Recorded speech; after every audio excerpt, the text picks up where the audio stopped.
बढ़ती जा रही है, हनुमान जी दूल्हे होते जा रहे हैं। एक स्थिति आ गई, सुरसा ने 100 योजन का मुंह फाड़ा। हनुमान जी ने विवेक से काम लिया। हनुमान जी ने सोचा कि मैं कोई प्रतिस्पर्धा के लिए तो निकला नहीं हूं, अपने को चमकाने के लिए भी नहीं निकला हूं, मैं कोई शारीरिक प्रदर्शन की प्रतियोगिता में भी भाग लेने नहीं आया। मैं तो आया हूं भगवान के काम को, और ये तो रोके दे रही है। अगर इसी प्रतिस्पर्धा में मैं खड़ा हो गया, ये संघर्ष तो कभी समाप्त नहीं होगा। इसलिए समर्पण कर दिया जाए। 2 रास्ते हैं, या तो संघर्ष करो बड़ा बनने के लिए, तो संघर्ष करने में एक को पछाड़ोगे दूसरा खड़ा हो जाएगा, दूसरे को पछाड़ोगे तीसरा खड़ा हो जाएगा, तीसरे को बढ़ाओगे चौथा खड़ा हो जाएगा। जब तक 5वें की ओर बढ़ोगे तब तक ये तीनों एक होकर फिर सामने आ जाएंगे आपके। ये संघर्ष का मार्ग है। जिसको अपने को बड़ा करके दिखाने की कोशिश करनी है, वो संघर्ष का रास्ता चुनता है। वो झगड़ेगा, लड़ेगा, फिर 100 प्रकार के आयोजन करेगा। समर्पण कर दो ना, हमको कोई न देखे, बात खत्म हो गई। तुम बड़े बन जाओ, तुम बड़े हो, हम भी सिर झुका देंगे, हम भी हाथ हिला देंगे, हम भी जय जयकार कर दे, बन लो बड़े। अरे बड़े भी उसी मरघट में जाएंगे, छोटे भी उसी मरघट में जाएंगे, जाने तो वही है। राजा भी उसी बांस की लकड़ी पर जाता है, रंक भी उसी बांस की लकड़ी पर जाता है। कोई ये तो है नहीं कि राजा के लिए कोई सोने के बांस लगाए जाते हैं, ऐसा तो कुछ हो नहीं बड़े। लेकिन ये बात संसार के लोगों को समझ नहीं आती, ये केवल भजन करने वालों को आती। क्या करना आपने को, और इसका कोई अंत नहीं होता है। हम कई बार देखते हैं, आजकल घरों में बहुत हो गया है। उसने अपने बेटे का जन्मदिन उस होटल में मनाया, तो मैं अपनी बेटी का उस होटल में मनाऊंगी। फिर चाहे कर्जा लेना पड़े, चाहे आफत करनी पड़े, चाहे कार बेचनी पड़े। हमारे ब्रज में एक गीत चलता है, हमारे मोहन जी बैठे, शायद इनको याद होगा, मुझे वो पूरा याद नहीं, तुमको याद है क्या? चाहे बिक जाए हरो रुमाल रुमाल, बैठूंगी मोटर कार में। चाहे बिक जाए हरो रुमाल रुमाल, बैठूंगी मोटर कार में। आगे जरा गाने लायक है नहीं,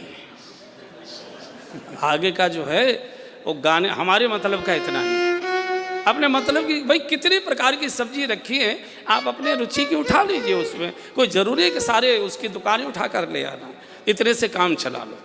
ये संघर्ष का मार्ग है। अगर दूसरे को दिखाने की कोशिश होगी, दूसरे से बड़ा करने की अपने को कोशिश होगी, अशांति हो। अगर उसने कुछ भी आपसे बड़ा कर दिया, फिर आपको उसे दूना करने की, और ये दूना होते का जो रोग है ये मरते तक नहीं। इसलिए हनुमान जी लघु नहीं अति लघु हो गए। भजनानंदी तृणादपि सुने चेन तरोदपि सहिष्णुना, अमानी न मानदेन कीर्तनिया सदा हरि। चैतन्य महाप्रभु कहते हैं भजन करने वाले को घास के तिनके की तरह रहना चाहिए। किसी ने जूता रख दिया, घास दब गई, जूता उठा के चला गया तो घास खड़ी हो गई, फिर कोई आया फिर दब गई, फिर उठा दिया, अपने को क्या लेना देना। हाँ, संसार प्राप्त करना है तो संसार संघर्ष से मिलता है, परमात्मा समर्पण से मिलता है। 2 ही मार्ग है, संघर्ष के और समर्पण के। अपना अपना चुन लीजिए। संसार चाहिए तो संघर्ष करना पड़ेगा, घर बैठे संसार नहीं मिलता। पद है, पैसा है, प्रतिष्ठा है, जय जयकार है, मंच है, इसके लिए तो संघर्ष करना पड़ेगा। जेब खाली करनी पड़ेगी, हाथ पैर मारने पड़ेंगे, शरीर से दौड़ना पड़ेगा। ये संघर्ष का मार्ग है। दूसरे को पीछे धक्का दे के आगे बढ़िए तभी फोटो खींचेगा, नहीं तो मारे जाओगे, पीछे रह जाओगे, कोई देखेगा नहीं।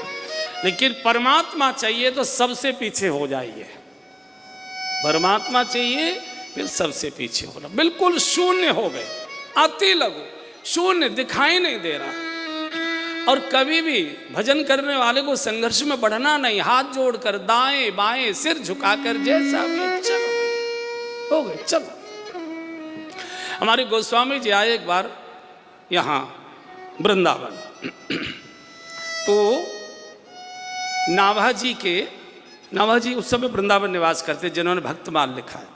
भंडारा हो रहा था, तो वो चिट्ठी होती है भंडारे में, साधुओं को चिट्ठी बांटी जाती है। चिट्ठी से ही प्रवेश था। चूंकि दिल्ली के कोई सेठ आए थे, अच्छी दक्षिणा बट रही थी। उस समय दक्षिणा अच्छी माने 4 आने, 4 आने की दक्षिणा में हमने भी प्रसाद पाया है।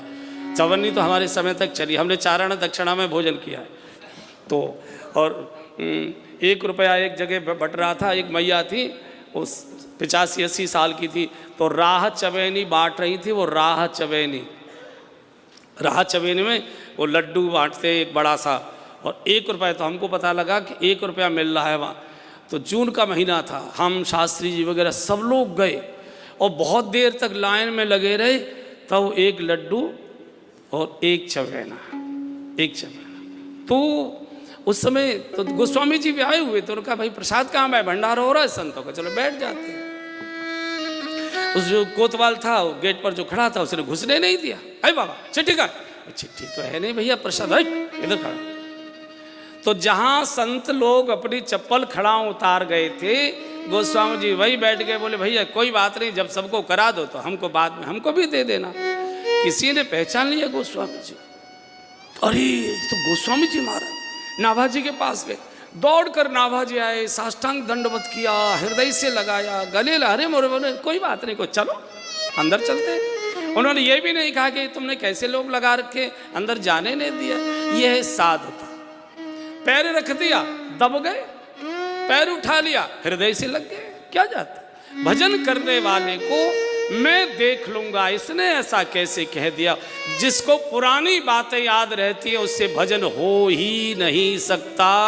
वेश कोई भी हो सकता है उसका, समझ लीजिए। जिसको पुरानी बात याद रहती है वो कम से कम भजन तो नहीं कर सकता, भजन का नाटक कर सकता है, लेकिन वो भजन नहीं कर सकता। हनुमान जी कोई बात, छोटे हो गए अतल गुरु, और मुंह में से घूम के चले। और जो छोटा बन सकता है, जो झुक सकता है, वही भगवत कार्य कर सकता है, वही बड़े कार्य कर सकता है, वही बड़ा हो सकता है। जब जरूरत पड़ती है तो सुनते ही भयउ पर्वताकारा, और जरूरत पड़ती है भगवत कार्य के लिए तो मसक समान रूप कपित। इसलिए हनुमान जी ने कभी अपने को अपमानित महसूस नहीं किया। मारें चरण करें बहुहासी, रस्सों से बांधकर हनुमान जी को घसीट कर ले जाया गया था रावण के दरबार में। बानरों ने पूछा क्या आपको शर्म नहीं लगी? बोले नहीं, तो मुझे कहाँ बांधा था।